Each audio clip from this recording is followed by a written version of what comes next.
आज इंद्र अतीतर दोष पाई पृथु को क्षमा प्रार्थना करिवारु पृथु तांको आलिंगन करी आनंदित हेले। पृथु भगवान को करपुट जोड़ी कहले, प्रभु आपण बर मागिबा पई मते आज्ञा प्रदान करिसंती, मात्र हे हरि मोर बर लोड़ा नहीं, मोर बर लोड़ा नहीं प्रभु, मोर केवल आपणकर जस शुणा मते अयुत कर्ण दियंतु प्रभु। अयुत मान केते? अयुत मान 10,000 कर्ण दियंतु। राजा पृथु प्रभु को मागुचंती, प्रभु मते 10,000 कान दे दियो, मु आपणकर जस शुणिबी प्रभु, आपणकर लीला को श्रवण करिबी। बर हेउची भोगर अन्य गोटे नाम प्रभु। बर अर्थ कौन? भोग। मोर भोग आवश्यक नहीं प्रभु, मोर भोग आवश्यक नहीं। आवश्यक कौन? आपणक पाद पद्म मोर मन चिरकाल पर्यंत रही थाउ। हे कैवल्यनाथ, जेमिति पिता सबु समय पुत्र रहित कामना करुथाए, सेहीपरि भावन्तु प्रभु, आपणकर सेहीपरि दिव्य भाव आपणकर मोठारे रहू। पृथुंक कथा सुनी भगवान आनंदित हो गले, कहले तथास्तु। भगवान कहउचंती तथास्तु, हे पृथु तुमे जगत मोर विशेष भक्त भाव रे ख्यात हेबो, मोर माया तुमर किछि क्षति करि परिबो नाही। एथु अंते भगवान वैकुंठपुर गमन करिसंती एवं राजा पृथु निज पुर को यात्रा करिसंती। एही विष्णु एवं पृथुंकर कथा को जो माने पठन करती किंबा श्रवण करती से माने केबे प्रमाद रे पड़ती नाही। आज भागवत आपण माने जो प्रसंग श्रवण करुथिले बा आज भागवत को जो भक्त माने श्रवण करिसंती सुनिचंती, आजिर भागवत जेते जेते भक्त मानंग कर्णरे पड़िछि से माने केतेबेले प्रमाद रे पड़िबेनी। जो माने सुनंती बा प्रमाद रे पड़िले याकु सुनिबे। भगवान विष्णुंकर राजा पृथुंकर जो कथोपकथन को कथा को जो मैंने पाठ करती शुणती से माने केतेबेले प्रमाद रे पड़ती नाही। यही प्रसंग को आपण माने श्रवण करुथिले। महाप्रभुंकर स्वर सेविका सुनाम धन्य सुगायिका श्रीमती डॉक्टर नमिता अग्रवाल मांकर भावपूर्ण कंठरू, हे मोर प्रिय बापा माँ भाई भनी माने आसंता थर श्रीमद् भागवत चतुर्थ स्कंध 21 अध्याय 21 अध्याय आपण माने जानिबे श्रवण करिवे। पृथुंक सुशासन एवं महासभा डाकी साधु संत ब्राह्मण एवं प्रजामान को उद्बोधन ए प्रसंग रे आसंता थर को श्रवण करिवे आपण माने। भीमस्यापि रणे भंगो मुनेरपि मतिभ्रमः, यदि शुद्धम अशुद्धम वा मम दोषो न विद्यते। भागवत श्रवण कले। आज रविवार आपण माने घरे अछंती। जय जगन्नाथ टीवी लागिची विश्वर कोण अनुकोण रे समग्र विश्व जोठी ओडियाटी थाए निश्चित भाव तार आराध्य जगन्नाथ को खोजे, ता मन खोजे प्रभु को, ता मन खोजे पावन पुरुषोत्तम क्षेत्र को, नीलाचल धाम को, नीलाद्रीनाथ को, नीलमणि जगन्नाथ को, नीलमाधव जगन्नाथ को, नीलाचलनाथ जगन्नाथ को।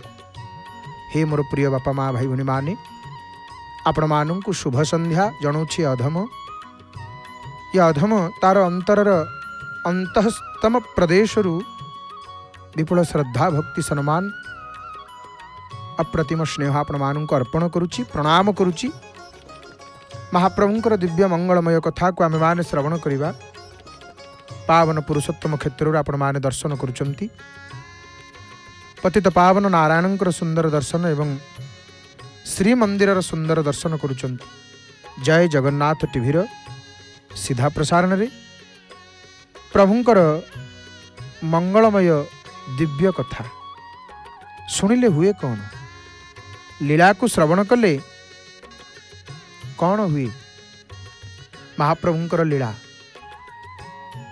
प्रभुंकर लीला जो माने शुणती। देखंतु प्रभुंकर लीला कथा जितेबाला आसीची, लीला श्रवण भगवानंकर लीला होची दुई प्रकार। गोटे होची सृष्टियादि रूपा लीला, आ गोटे होची विनोद रूपा लीला। ये दुई प्रकार लीला मध्यरे माने जोटा होची विनोद रूपा लीला सीटा हूँ अत्यंत प्रशस्ता। ये अभिप्राय ब्रह्मा द्वितीय स्कंधर 6ठ अध्याय नारद को कौन कहते, हे नारद, जदियो मु भगवान सृष्टि आदि लीला वर्णन करिछि तथापि से परम पुरुषंकर विनोद रूपा लीला वेद वेदानुगत शास्त्रगण प्रशंसा करिथांती। आउ सेही लीला श्रवण कले अन्य कथा श्रवणर लालसा विदुरित हो जाए। ताहा कर्ण कषाय शोधनकारी आउ अत्यंत मनोहर। ताहा मु क्रमान्वय वर्णना करुछि, तुमे शुण। भागवतर कथा कहिछन्ति प्रभु।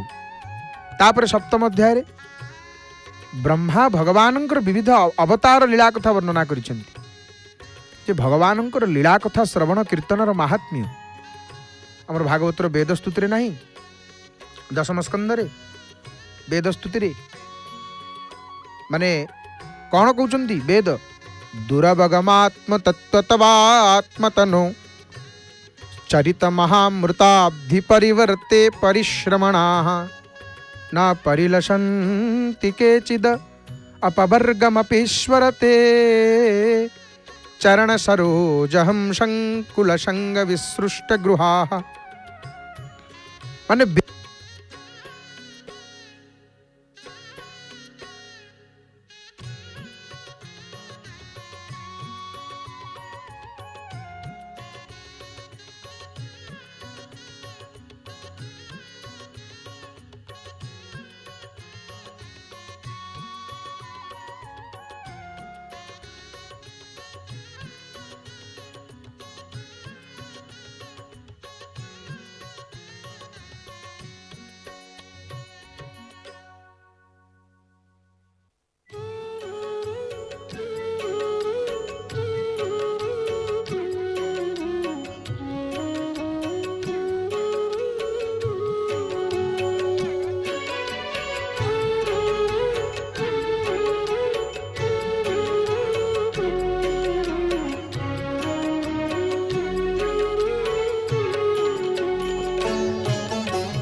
जगन्नाथ हो किछि मागो नाही तोते हे जगन्नाथ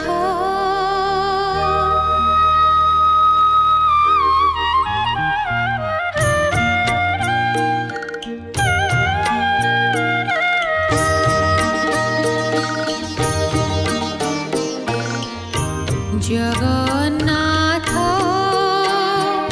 हो किछि मागो नाही तोते हे जगन्नाथ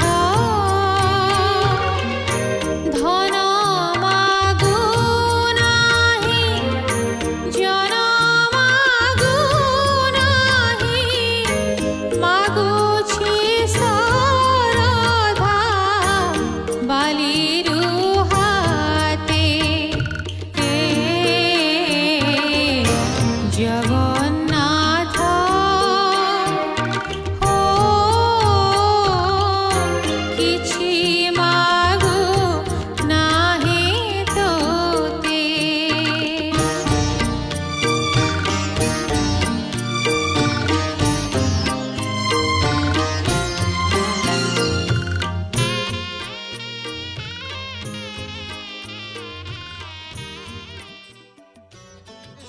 ଜଗନ୍ନାଥ ମହାପ୍ରଭୁଙ୍କର ସୁନ୍ଦର ଭାବରେ ଆପଣମାନେ ଦର୍ଶନ କରୁଛନ୍ତି। ପତିତ ପାବନ ନାରାୟଣଙ୍କ ଦର୍ଶନ, ଶ୍ରୀମନ୍ଦିର ଦର୍ଶନ, ସନ୍ଧ୍ୟା ସମୟର ଦର୍ଶନ କରୁଛନ୍ତି। ମହାପ୍ରଭୁଙ୍କର ଯେଉଁ ଦିବ୍ୟ କଥାକୁ ଆମେମାନେ ଶ୍ରବଣ କରୁଥିଲେ ଯେ ବେଦ ଭଗବାନଙ୍କୁ କହୁଛନ୍ତି ପ୍ରଭୁ ଆପଣଙ୍କ ସ୍ୱରୂପକୁ କିଏ ଜାଣିବ, ଆପଣ ଯାହାକୁ ଜଣେଇବେ ସିଏ ଜାଣିବ। ହେ ମହାପ୍ରଭୁ ଆପଣଙ୍କର ସ୍ୱରୂପ ଆପଣ ଯାହାକୁ ଜଣେଇ ଦିଅନ୍ତି ସିଏ ହିଁ ଜାଣିପାରନ୍ତି ନାଇଁ ତ